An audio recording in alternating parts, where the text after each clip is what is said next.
Hey everyone, Mr. Sujano here. In this video we're talking about NES, 3DS, Nintendo Switch, and possibly more. Let's get started. Alright, we'll kick things off here talking about NES emulation on PC with PUNES. And PUNES just got a brand new update, the first one in about a year. So if you go on ahead and take a look at the PU GitHub page, and I'll leave a link to it in the description below, you can see version 1.110 is now up. The changelog on this one is absolutely huge. There's a ton of bug fixes, improvements, and brand new features.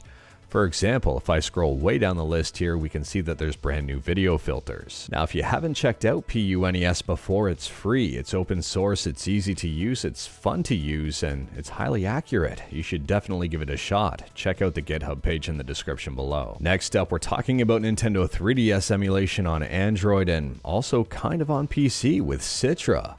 And Citra just got a brand new update that's highly experimental, but might be worth checking out if you're interested in 3DS emulation. So a while back, the Citra developers had talked about incorporating Vulkan support into the emulator, and now it's kind of here. For Citra for Android, you're not going to find it on the Google Play Store, not even close. It's super experimental. It will crash if you rotate your phone experimental, as they say right here. It's currently only available on their Discord channel. I'll drop a link to it in the description below. And for PC users, you can pick up the Vulkan version right on their GitHub page, either for Linux, Mac, or Windows.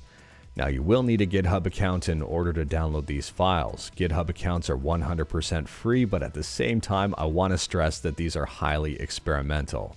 A whole bunch of stuff is probably going to be broken, and you're not going to get perfect performance, not even close.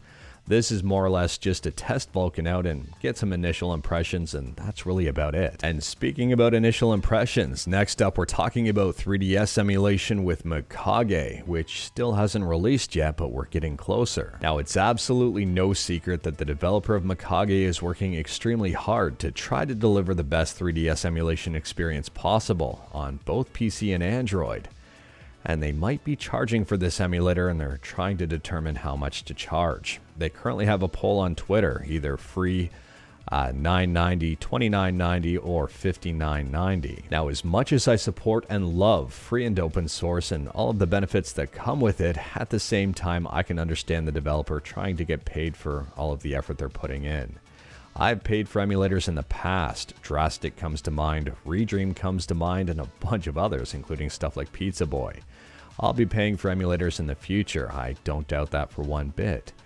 I wouldn't be surprised if there were both free and paid versions of Mikage, and I would be absolutely okay with it. So I'll drop a link to this Twitter poll in the description below, and if it's still open, feel free to check it out. If it's not, or even if it is, let me know your thoughts about this in the comments below. Would you be willing to pay for Mikage, or would you not?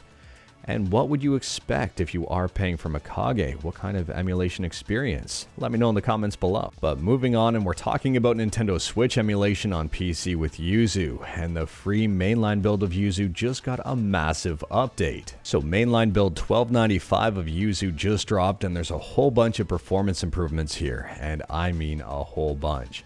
We talked about this stuff when it was in early access just a few days ago, I think, and now it's hit the mainline build.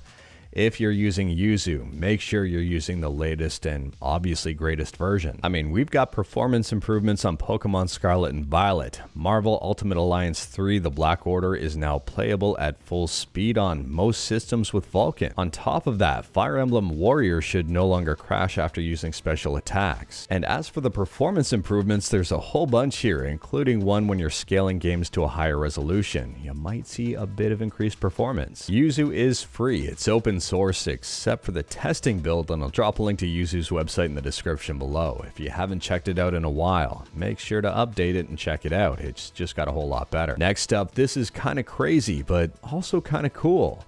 ASUS has just unveiled a brand new Xbox controller with a built-in OLED display, and it's fully customizable. We don't know a whole lot about this controller just yet. The D-pad looks awful, and I'm hoping you can change it out, but at the same time, this is a pretty neat concept. On the back of the controller, we've got some funky paddle buttons, and this will be compatible with Xbox and PC. As far as I know, it's going to be called the Raikiri Pro. I think I said that correctly.